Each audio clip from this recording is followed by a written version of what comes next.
Hi, welcome to another weekly reading vlog. It's Monday. It's just gone 12:40. And I'm home from work again because our system's still not going, so I had a few meetings to attend this morning, but then I'm home. But something came in the mail. Also, I have a big zit on my forehead, like she a monster. But bottom, bottom, bottom, bottom, bottom, bottom. My copy of Ninth House came. I have the exclusive Booktopia signed edition, which has the coloured snake, and it's signed and it has some bonus stuff in the back. It also is the coolest under the dust jacket. Like, look at that snake and look at that compass. Oh yeah, baby. I'm not going to start this straight away because I'm going to wait till I finish my current reads, but I will start it this week. Like, for sure, in this vlog we're going to be starting Ninth House, so we won't be finishing it, but we'll be starting it. Chunky, it's a pretty tall book, and I would say it's about 450 pages. So there's some stuff in here, but I'm really excited to read it. It is very, very slightly scuffed on this bottom corner, just like the dust jacket isn't quite lying flat, but nothing's ever perfect, so I'm still in love with this cover and I can't wait to read it. I know it's been getting a lot of mixed reviews, but I personally still think it's going to be right up my alley, so I can't wait to read it. I'm also going to be reading, so once I finish the 3 books I'm currently reading, which is Cryer's War, Serpent and Dove, and There Will Come a Darkness, I'm going to be starting Ninth House. We're going to be doing the Bone era. We're going to be reading Ninth House, no, the House era, sorry. Ninth House, The Bone Houses, and House of Salt and Sorrows. So those are the 6 books I'm hoping to achieve this week. I did say at the end of my last reading vlog that I would talk briefly about the poetry I read last night, which was To Drink Coffee with a Ghost by Amanda Lovelace, which is her newest collection. I think it's the sequel to Make Monsters Out of Girls. I enjoyed it. It went past really fast. Again, I am not the biggest fan of modern poetry, but I like Amanda Lovelace's stuff much better than I like Rupi Kaur's work. It just works better for me. So I had a good time. It went past really fast, so that helps. But I really don't have that much to say about it because I hadn't read it when I finalized last week's vlog. I have cats being silly around me. I need to find something to eat, and I really want to take a nap. So I'm tempted to take a nap. But I'm currently exporting my reading vlog from last week, and I should read a bit. We'll see the order in which this happens. I'm just gonna have toast for lunch. So I finished the second section of Serpent and Dove. I am loving this so much. It's so easy to fly through. Like, it just goes so fast. So I'm on page 142. I am just like some of them are long chapters. There's kind of a mix of chapter sizes, I would say, and some of them are kind of long, but then I'm reading them and they fly by. So I feel like this is going to be an absolute winner. And I heard some people say it had a slow start, but like, I'm 150 pages in and none of that was slow. Is it like the second 150 pages? I don't know. But the first 150 pages to me were not slow at all. I'm so excited. I'm loving this. I've taken a break though to read the story that yesterday's adaptation story was based on. So yesterday I read, what was it called? The Glittering Death by Caleb Roehrig, which is inspired by The Pit and the Pendulum. So now I'm reading The Pit and the Pendulum. I liked Caleb Roehrig's story. I thought it was interesting and fun, but I'm like 2 or 3 pages into the Poe story, like the original story, and I don't know whether it's just not my cup of tea or it's taking a bit to kick in, but I'm a bit meh about it, but I'm gonna finish it at any rate. And then we're playing board games tonight. God, the focus is really shot today. Don't know why. We're playing board games tonight and I'm making a salad for dinner. So I'm gonna make that soon. I don't know how much will get read, but after I've read this, I'm gonna go back to Cryer's War and try and read at least a section of Cryer's War, and if I can also get through a section of There Will Come a Darkness, that would be great, but I don't know how much time I'll have in the scheme of things. It's like currently almost 6 o'clock.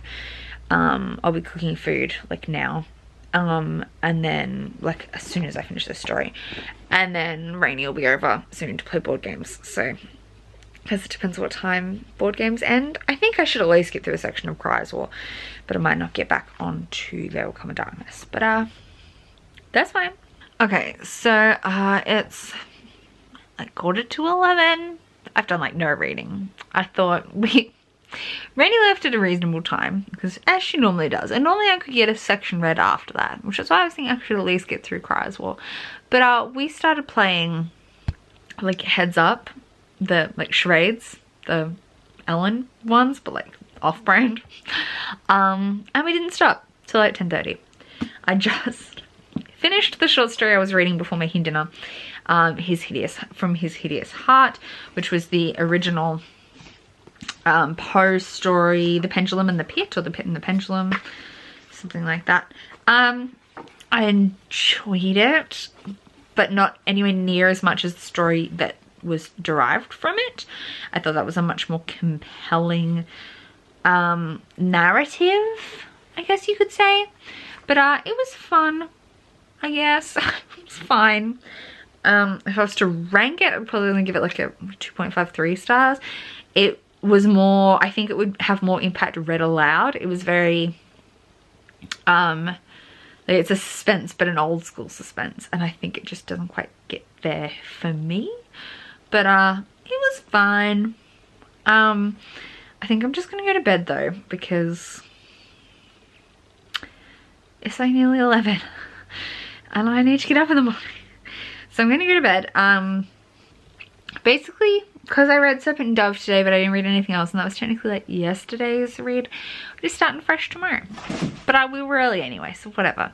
You don't even care about how I break up these things in my days, but I care, and I thought of it. But definitely gonna get all 3 things read tomorrow because of the way tomorrow is happening after work and stuff. Like, I'll probably go to the office in the morning. Surely the system will not be up yet. I just can't imagine it. And then I'll have the afternoon off and then work in the evening. I might go to yoga. So yeah, there should be heaps of reading time. Anyway, I'm gonna go to bed. I'll see you tomorrow. Hola, it is 2:15. I came home from work, had lunch, went past the bookstore. I picked up the new illustrated Harry Potter, but also A Tale of Magic by Chris Colfer, and this is gorgeously designed. I probably won't get to it for a couple of months, but look how gorgeous this is.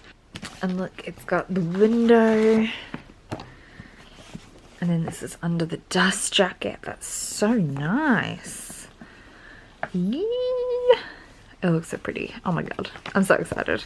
This is a new spin-off series from Land of Stories, and it is lovely. Oh, also I picked up new face wash, because I've been using an oil one, an oil cleanser, but I don't know if my skin doesn't like it or it's just feeling really heavy, so I'm gonna try this.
and going for a run while this monster escaped his harness.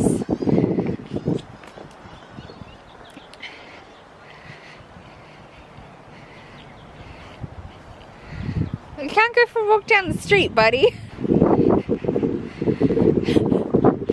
You can't just go where you please.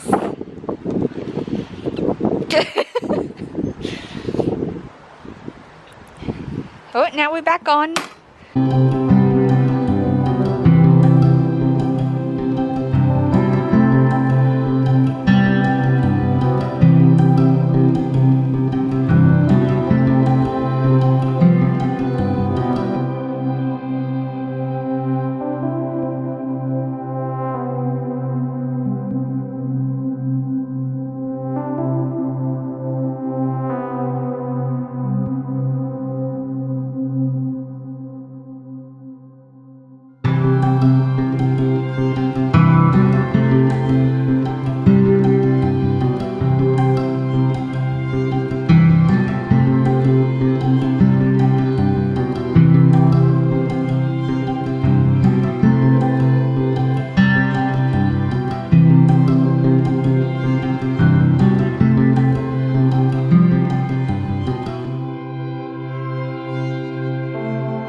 Heyo, I've had the boys outside, so the bunny boys, I got a little bit of footage of that, of them running nutso and doing a lot of sitting around.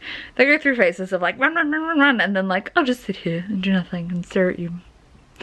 Outside, and I've just put them back in their hutch. So I haven't read anything, and it's now like almost 4 o'clock. But I'm going to sit down with Cry's War now while I think about what I'm going to cook for dinner, because I don't know yet. Maybe a risotto, maybe some salmon. Who knows? We'll update, but I'm going to work on Cry's War, yeah, because I haven't read anything yet today. I feel like I forgot to update you last night. Oh, face. I've gotten better at doing my routine, which means my face is like having a moment, but it's just a bit red. Also, like, just woken up, we'll blame that. Last night, I think I last updated you before we went to yoga. We went to yoga, Jessie and I, and then when we came back, I bought a piece of salmon, a couple of pieces of salmon, and we had salmon with leftover salad for dinner. And then I had already read, I think, a section of Cry's War, which I'm enjoying. It's like, I guess starting to pick up, you could say. The outcomes and actions are starting to become a bit more obvious rather than just like exposition and setup, which is always my favorite part. I like would almost prefer like no setup, or very minimal, like 2 chapters of setup and then get straight into the action, but that's not always the case. It's really getting there now. I also read a story in His Hideous Heart, which was called A Drop of Stolen Ink by Emily Lloyd Jones, which is based on the Purloined Letter, and I enjoyed it, so I'm going to be reading the Purloined Letter today. But I did read that last night as well. And then I went to work, and then at work I read a section of There Will Come a Darkness, and I'm enjoying this too. I think this had more action from straight away, Like even the first chapter had things going on, but we're starting to get to the point where you can see where the point of views of all the characters intersect, and there is a pretty big cast. So it's good to see them all kind of come together now, which is what's happening. I just had some toast. I didn't get a chance to get to Serpent and Dove last night. It just didn't happen. But I'm going to read a bit of that while I have my coffee and work on that today. I also want to finish my audiobook today, which I think is achievable. It's taking me a bit longer than normal to read, but I tend to read my audiobook at work when I'm doing mundane tasks. And because work has been a mess, I haven't really been doing mundane tasks at work. So I haven't really been having much time to listen to the audiobook. I've mainly been doing it while like doing chores, which is just like not as much time dedicated to it. But at any rate, I'm going to jump into Serpent and Dove now while I have coffee, and then I'll shower and get dressed and go to work, and then hopefully finish that audiobook. Yeah. Well, what have we done today? When did I last talk to you? Was it this morning? So I went to work at like 10. So at work today I did finish the audiobook for Jinx, which was the audiobook I have been reading the past like week and a bit, which is by Meg Cabot, and it was a reread for me. I read the physical version like years and years ago. I would say it's not aged terribly, but it's not particularly diverse or anything like that. It's very tropey, and it intentionally plays into some tropes. But essentially it's a witch story. We follow Jean, who everyone calls Jinx, because on the night she was born there was a freak thunderstorm, and people died or something. And her whole life she's been like cursed, I guess. Things just keep going wrong for her. And so everyone calls her Jinx, her whole family call her Jinx. And something happens, and at the start of the story you don't really know what that is, but she's going to stay with her cousins in New York City to try and escape something that happened at home. And she discovers that her cousin is practicing dark witchcraft, and not very well, but she is trying to protect the people around her cousin and the people she's starting to become friends with and things like that. And it's a bit of like a family rivalry witch dynamic. I would argue it's not a good representation of witchcraft by any means. It tries to be positive, but also falls into, like, leans in on a lot of dark witchcraft tropes, in like a corny kind of not appropriate way, I would argue, maybe. But also I don't have any first-hand experience with that, so it might be fine, but I don't know, it just seemed a bit cliched. And like, although it does display good witchcraft, like good witch vibes, it also blends into black magic tropes, so I don't know. I then started the audiobook for The Word is Murder, and I listened to it on the drive home, I listened to it in the supermarket, I listened to it while doing dishes, I listened to it while cooking. I am loving it. It's by Anthony Horowitz, and it's essentially a like detective procedural kind of story, a British one, so think like, I don't know, it's a bit Sherlock Holmesy because the detective's kind of like a savant kind of detective, like a Sherlock Holmes style detective, picking up like clues from minute things. And it's also kind of like the J.K. Rowling, the Robert Galbraith books. It's that kind of like private detective procedural. solving a crime kind of thing. But we follow the author, Anthony Horowitz, who is following along on this case with this detective who's decided he wants Anthony Horowitz to write a story about this case that they're working on.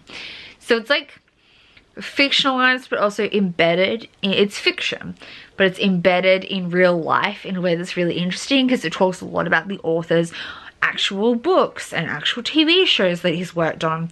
Like, he's the writer for Foyle's War and like Poirot and stuff like that. So like it plays into very real life things to make this interesting, like fictionalized real life. It also lets you have, I think it's a great idea of, it's kind of like a Sherlock Holmes retelling in that the detective is very like traditionally unlikable, and uses really small clues and deductive reasoning to solve problems, which is not how actual crime solving works. You use inductive reasoning, like all other options can't be true, so this is true, not if this was true these things would appear. Like, you don't use deductive reasoning, or is it inductive? I don't know, whichever way it is. Sherlock Holmes is not like correct police procedure, that style of solving a crime, but this like consulting detective uses that kind of technique, and he's a consultant. Like, that trope is also there. So like the Sherlock Holmes is like a consulting detective, so he's also like a consulting detective, and he's unlikable, and the author uses himself as the character to create distance between him and the unlikable detective, so he can comment on the fact that the detective is shitty, like homophobic, but he can have the main character solving the problem, I guess, who's not the narrating character, be homophobic, and have the narrating character of himself calling him out on it, kind of thing. Like, it's a very really cool way. It's a very cool approach. Like, you can't pull it off again and again and again. Like, he could only do it for this one series that he's established, but I really like it. It's very meta and very interesting. I'm having a fun time. So I've read like a third of that already today. I also finished a section of Serpent and Dove, which, like, I'm a little bit behind on those 3 books. Behind. I set my own goals, whatever. But I am, like, I did finish a section of that. It's probably the biggest section that I have portioned out in the book. I'm really enjoying it. I'm like 250 pages in. I'm gonna lose battery in a second, but it's fun. I'm really having a good time. I did see some people talking on Twitter today about its lack of diversity, and especially racial diversity, and it's whitewashing. You were not wrong, people. It's very true, but I don't feel like I'm the voice to talk about that. But my like base level enjoyment is high, of like pure enjoyment of the story and the characters. Is fun. I'm gonna sit down now with His Hideous Heart and read today's Poe story, traditional like old Poe story, and I'll talk to you tomorrow because I'm gonna go put my camera on the charger. Bye. Good barely morning. It is almost lunchtime. In fact, I'm having a bit of an early lunch because I'm hungry. I've got some sushi. I probably won't eat all of it, but we're going for it. I went to work at 10. I was there for like just over half an hour, and I did everything that I could possibly do. So I came home. I'm gonna have this sushi, watch some videos while I'm eating, and then do some dishes, and then I'll settle in to read. And I'm gonna try and get through every single book today. We are going out to a show tonight, so I've got to do it before tea time. So I've got all afternoon. Help me do it. So what have I done? I've put on the hoodie. I washed some dishes. I ate my sushi, which I feel like we weren't quite there yet when I last told you, but I can't remember. So I'm sitting down now and have the afternoon to myself to do what I want, and by that I mean read. So my goal is to get through, I'm talking like I'm on a cooking show because I've been watching Bon Appetit Test Kitchen, and so many episodes of Bon Appetit Test Kitchen that is a problem. My phone is on the charger and it's like midday or like 2 o'clock. And it's gone 14% because I've been watching Bon Appetit Test Kitchen. It's a problem. But my love of cooking shows from when I was a child is having a resurgence thanks to the Bon Appetit Test Kitchen. I'm saying Bon Appetit Test Kitchen a lot, so you go check it out because I'm having a great time. We started by watching Claire, and Claire's like a pastry chef that makes gourmet versions of snacks. Like Mars bars, Snickers, that kind of thing, but she's going to like Cheetos and all kinds of stuff. So that's great, and they're long episodes, but the last couple of days I've gotten really into just their like recipes. So they're like, it's Bon Appetit magazine. I don't know, we don't get it here really, but the recipes, like they like test and design recipes in their test kitchen, and then they'll film some of them and like make them available, and everyone's so funny. I like Molly and Carla, they're the ones I like the most, but it's such a fun time. Anyway, I'm using the fact that my phone is basically flat as a great excuse to not watch more recipes from the Bon Appetit Test Kitchen, and instead I'm gonna read Cry's War. I'm gonna read the next section of this, which will get us just past halfway. That's kind of the like midway section, and then we're going good. I still don't know what to think of this. This is a strange book for me because I theoretically want to love it. I feel like I should love it. At the moment, I'm just average on it. Maybe the end will convince me. But at this point, I'm like 43% through kind of thing. Like 40 something% through. I feel like all of that time's been spent building up the characters. But they're not, the romance hasn't been built up. It's just like them as individual people. And world building and a tiny bit of plot building. But like no real major plot building. Mainly just situating these characters as people in the story, and that's important, but I think on its own without plot building, not my cup of tea per se, but it's the kind of thing that often books with a slow start like that, like this one has, if it has a strong ending, it can convince me. But we'll see. We'll see if things change in this next like 60 or so pages. Okay, so I just finished the section of Cry's War. I have thoughts. I do think it picked up a little bit in this section. It is constantly, every section I feel like it's picking up a little bit. And getting a little bit faster and faster each time. We're seeing more of the plot unfold. We're seeing kind of where it's going to lead and come together. That's the thing I would struggle with. I want to kind of see that I feel like I understand where we're working towards, even if as the book progresses there's twists and turns. I feel like to get through the exposition of the world building, which is often the start of especially first books in series, I need a strong feeling of where we're trying to go, even if that's not where we ultimately end up. Even if we have twists and turns that throw the plot off, I want to feel like a strong drive from the characters. And I think that's what maybe the start of this was missing for me. I didn't really understand, or the characters. So Ayla kind of had a drive, but it's also really obvious that that was going to get waylaid, and she also wasn't strongly following it. Like, it wasn't like every single action she did was strongly tied to that push kind of thing. Like, she had a lot of like meandering about kind of thing. And then Cryer, you don't really understand Cryer's push, or it doesn't really develop until like halfway through. So I think that that's the reason why it's slow, is that I feel like I'm only just starting to learn where the characters are aiming for.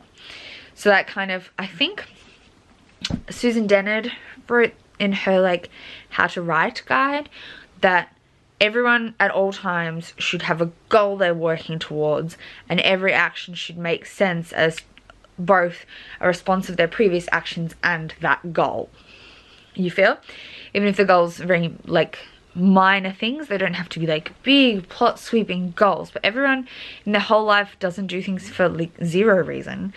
Everyone's working towards a goal of some kind, even if it's just small goals. So I feel like that's what was kind of missing at the start of this, was those goals. They took time to kick in. And in a narrative, they've kind of got to have some kind of momentum and move forward. So I think it's just lacking momentum at the start. But I feel like that's slowly starting to build, and maybe this is a trilogy that's going to have classic first book syndrome of a sense. Like, we talk about second book syndrome of like that slump. But I feel like this is suffering a little bit from over exposition and over explanation on our way too. We could have jumped in later, if that makes sense. But it's fine. Every time I pick it up, I enjoy my time in it. But I also go, not much happened in that like 70 pages, which is like a good portion of the book. And I feel like not much happens each time. That time a little bit more was happening. We were seeing some momentum, forward movement. But for me to be halfway through, really, and I could sum up out of the things that have happened, like on one hand easily, like, you know what I feel. I am a fast-paced plot preference though, so it's fine. Okay, I'm going to switch over to His Hideous Heart and read the short story by Stephanie Kewen, which is called Happy Days Sweetheart. Let's read that for a bit, and then we'll switch to There Will Come a Darkness. Good morning. It is Friday now. What happened last night? I last talked to you. I was reading or something, who knows. And then I had some soup for dinner. Oh. And we went to see Kinky Boots, a local production of Kinky Boots, and it was pretty good. I don't think Kinky Boots is my favourite musical as a whole. Like, I don't find the music very compelling, which is a big deal for me. Like, I love teasing apart like musical motifs and stuff. Music wise, some of my favourites are like Heathers, Hamilton, where you can really like pull apart the musical motifs. And so musicals that are sung through tend to be better for me, I guess, because there's a real big focus on motifs. But like, there's plenty of good musicals that aren't sung through. Heather isn't sung through. But yes, so strong music's a big deal for me, and the value of the music to drive the plot forward is a big deal for me. And I feel like Kinky Boots is one of those musicals where, like, I don't even know what half the lyrics and half the songs were. Like, I couldn't, they were clear. Like, it wasn't like the singers were like not clear, but it just didn't really, they didn't tell the story as good as they could have, I think. The story itself was fun, but only a few songs really feel like they push the story forward lyrically, and they're not like the best musically, in my opinion. But they did a good job production wise. The set was amazing, costumes were pretty good, because it's a local production. You could tell a lot of the drag queens were like first time in drag. They were baby drag queens, and you could tell they were nervous, but everyone rocked the heels. Everyone could walk fine. You could tell like they'd done a lot of practice walking in the boots, but that they just didn't seem like the angels especially didn't seem comfortable in their own skin. They were just like, oh, a couple of them were, because one of them has done drag before, but the others you could tell looked pretty nervous. Little baby queens. and people who would probably never do drag again. But it was fun. I had a good time. So I did finish, I feel like maybe I talked to you after finishing Cry's War, or that section of Cry's War, not the whole book, God. I did finish a couple of stories. I finished the original Telltale Heart, and also both versions of The Raven. So like Amanda Lovelace's The Raven remixed, and then the original The Raven. And I enjoyed those a lot. I like poetry, so it's fun. And then I also read a section of There Will Come a Darkness. And I'm really liking that the action is picking up. We're starting to see how everyone interconnects, and I do think it's maybe more plot driven than character. It's hard. It's like character driven, but I do think characters are a little underdeveloped because we've got so many. But that's fine. Like, whatever. It can't be perfect. That's. I was gonna say it's no Six of Crows, but I don't think Six of Crows is perfect, despite how much everyone absolutely like adores it. So, the plot is really ramping up though now, and I'm interested to see where the rest goes. And then I also read a section of Serpent and Dove.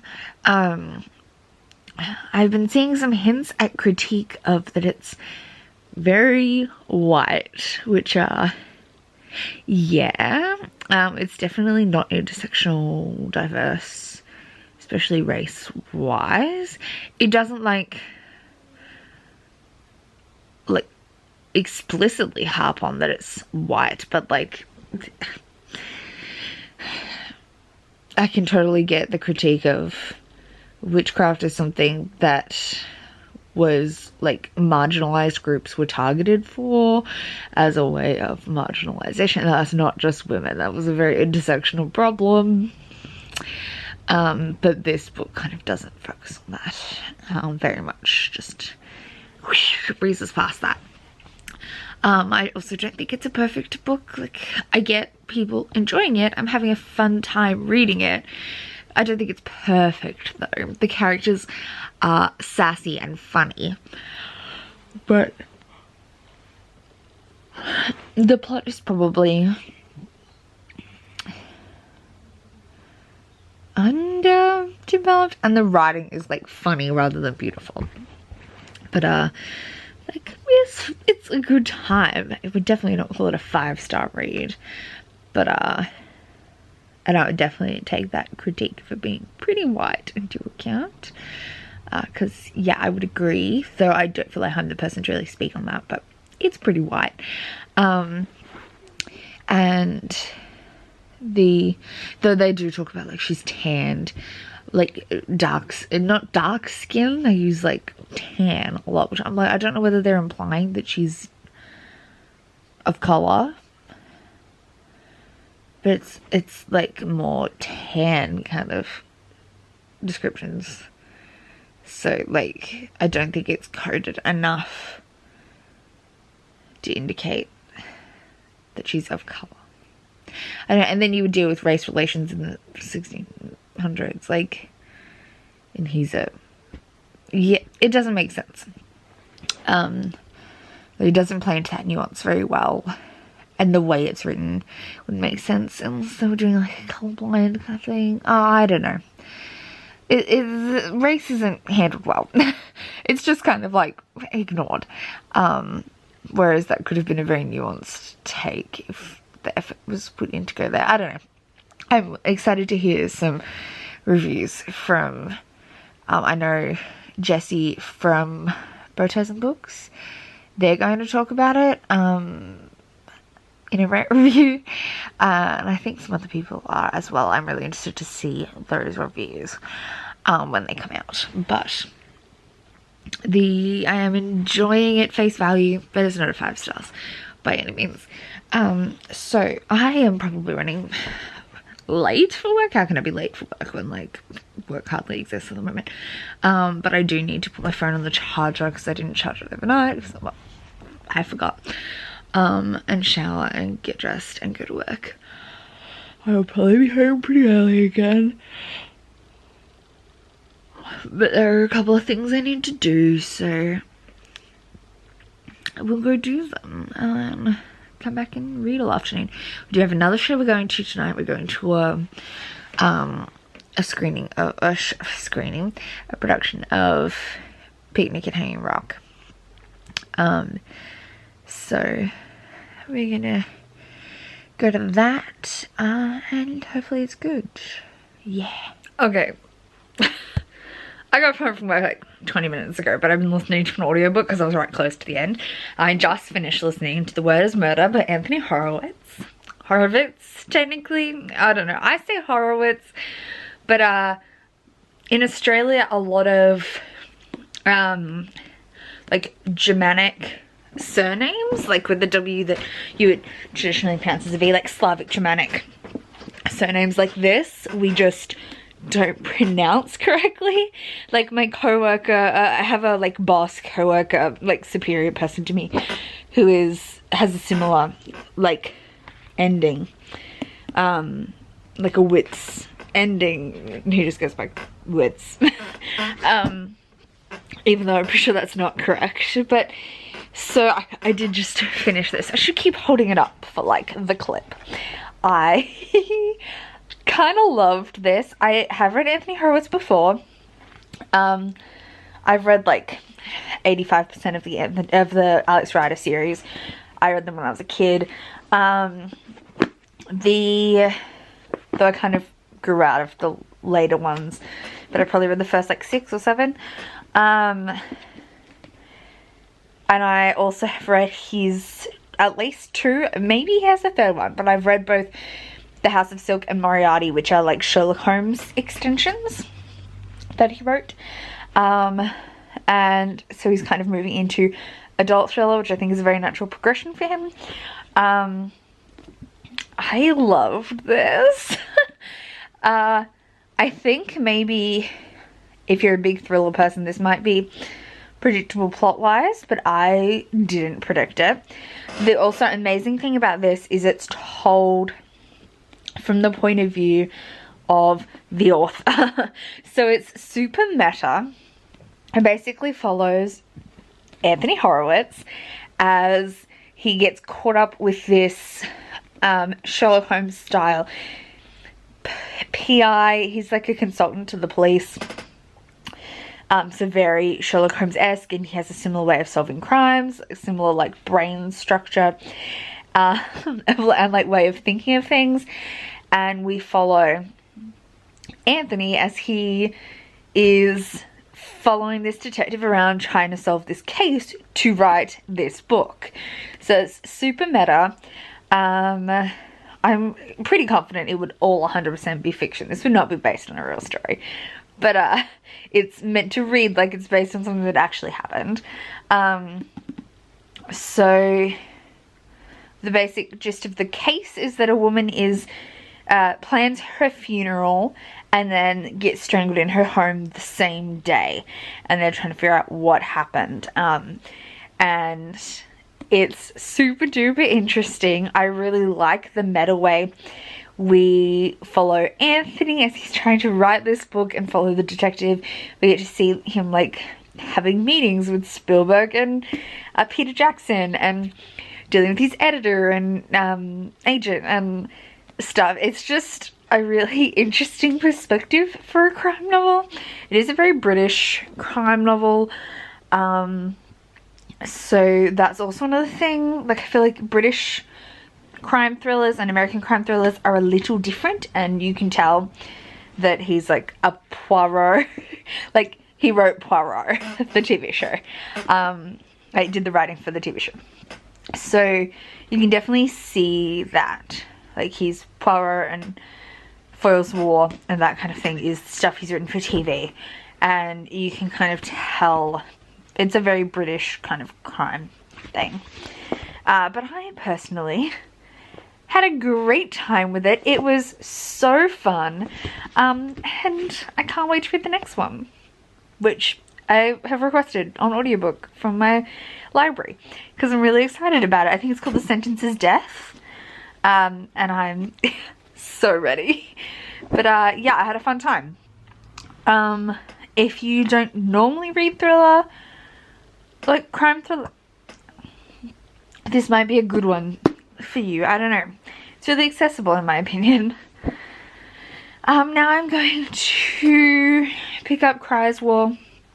I want to try and get through a section of everything tonight, but we're also going out to a show, so we'll see how we go. I will talk to you later. I'm currently working on Cry's War. I did finish, what happened? When was I last talking to you? I think last night before we went to dinner in the show, I was reading There Will Come a Darkness, and then that was really picking up. Things were happening, some twists were being revealed. Then I switched to Serpent and Dove, and things definitely picked up in that section of that. And then I was kind of thinking, like, do I just continue this and finish it because things are happening? But no, I gotta like push through with my order. So now I'm back on Cry's War, and I'm reading the second last section. But April and I are gonna FaceTime for a bit, have a little reading date, and it's gonna be fun. So April and I have been FaceTiming for like almost 2 hours, and I didn't take any footage because I forgot. I don't know if she did, she might have been sneaky. But I did read a section of Cry's War and a section of There Will Come a Darkness. So there's only one section left in either of those. I have food on the way for lunch, and I have work in like 2.5 hours. And I can read there because I've got work all evening. I can read there, but so I'm going to work on Serpent and Dove again now. And I'm that was really loud. Committed to reading all of these tonight. Finishing all of these today, so we'll see how we go. Well, I thought I'd better update you because I forgot to do that last night. April and I spent a while on FaceTime chilling out yesterday afternoon, and during that time I read a whole heap, and I ended up finishing before I went to work Cry's War by Nina Varela. Varela? Now that I've freed up space on my camera. Yes, I finished Cry's War. I didn't love it as much as I wished I did. I think it would come out at like a 4 stars. I think the end was really strong, but I didn't feel as invested and tied into the characters as I wanted to. I just felt like they're a little bit not one-dimensional, but their development didn't flow organically for me. I think this is probably a me thing, not a universal experience by all means, but I just felt like it was a bit, the character development happened in little like fits and starts, and they didn't always feel natural for me. But I enjoyed the world and I enjoyed the ending, and I'm definitely going to continue with this series, but it wasn't a 5-star perfect read for me, even though I was hoping it would be. This is, if I haven't said this vlog, this is a female enemies to lovers romance in a world where Automa, which are like cyborgs, I guess, have, no, not even cyborgs, more like clockwork people, have, but not clockwork, have taken over the androids more, I guess, maybe, I don't know, have taken over the world, I guess, and the humans are enslaved, and it's a great world, and I think a great arc, and I can't wait to see where the series goes, but I just felt disconnected from the characters a bit.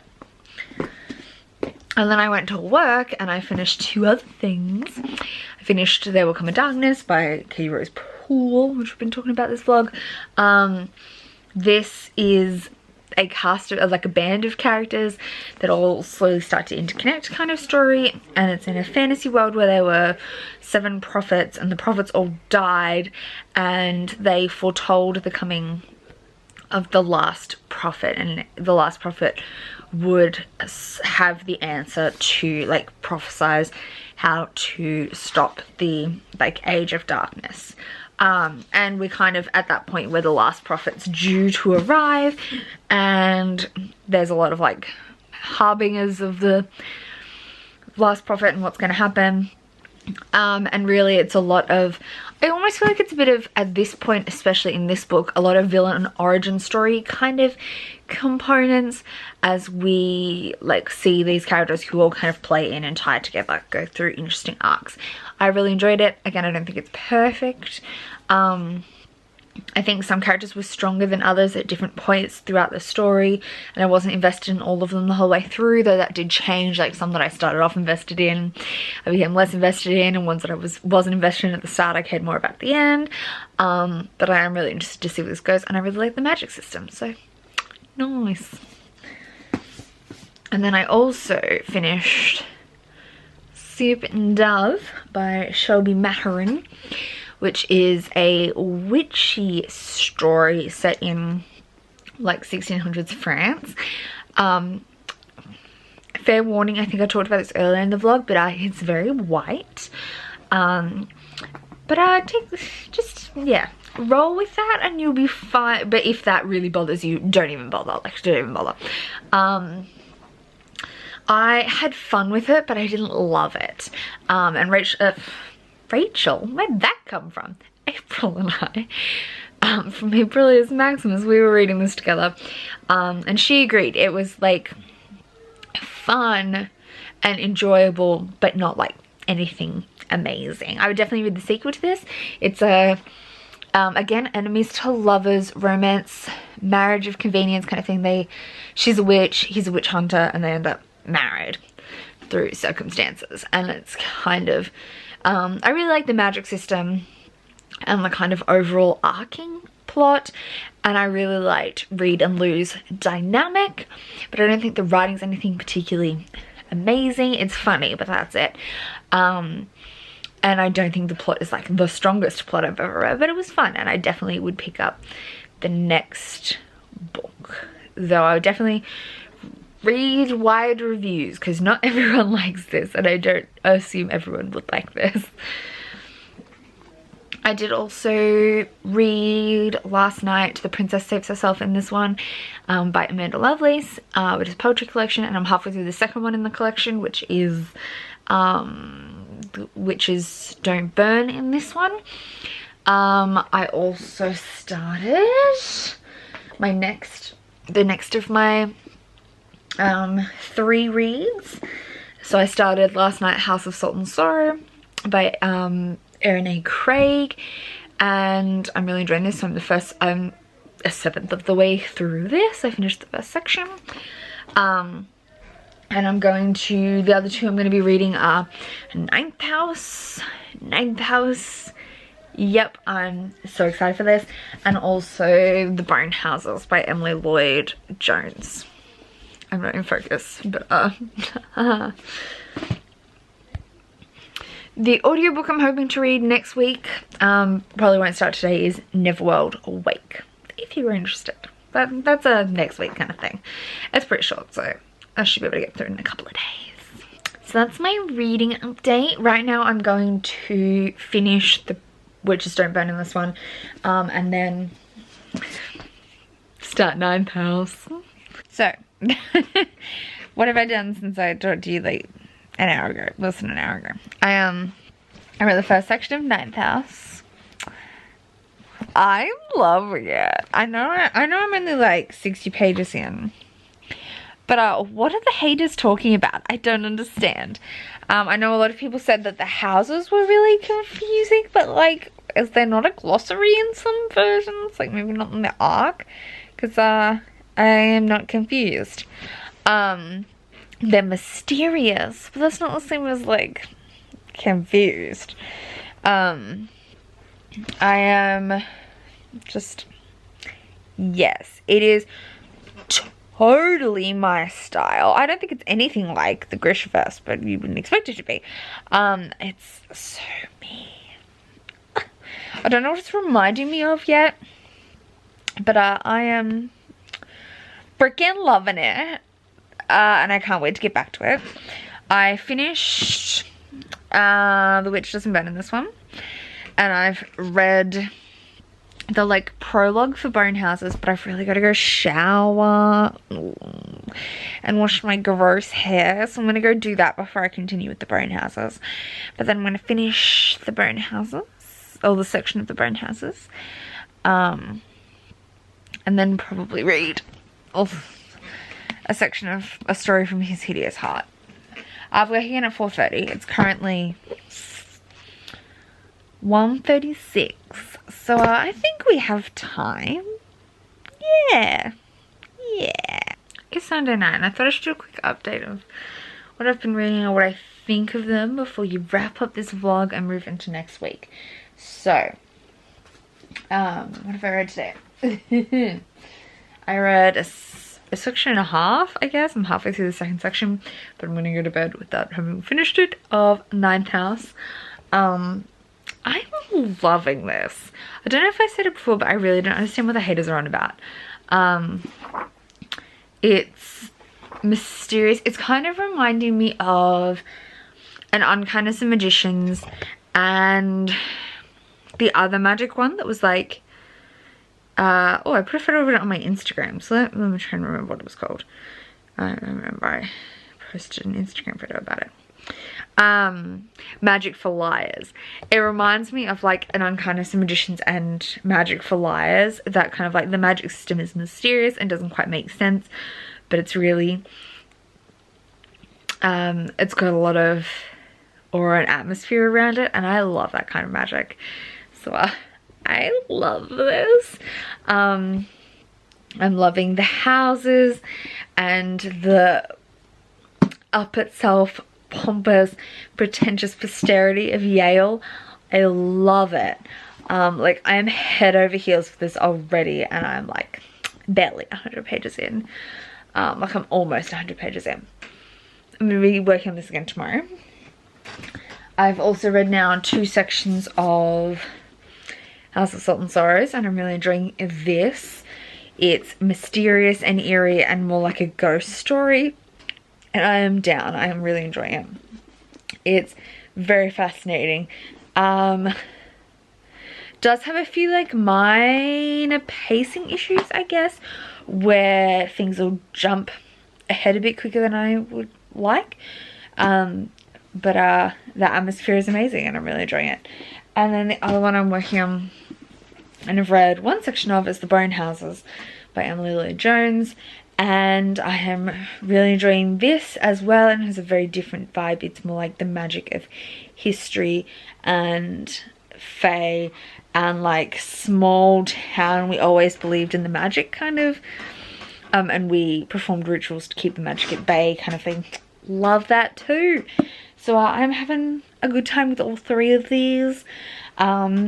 Ninth House already has that 5-star vibe. Like, you know how you can kind of tell sometimes from page 1 when something is going to be perfect for you, and Ninth House is already giving me that. So it's going to have to do something dramatic to piss me off. I'm really enjoying it. I'm going to go to bed now, but I'm going to use this time to finish The Mermaid Finds Her Voice in this one, which is the final collection of poetry I'm going to be reading this month, and I've been enjoying it.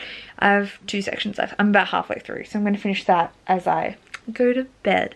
But otherwise, thank you for watching this vlog. I don't feel like it's been super interesting, but I did read some books, and I feel like I was a very productive reader this week, especially with work being so messed up. But anyway, I will see you soon with another video, and see you next time. Happy Simsathon. Have a happy week. Bye!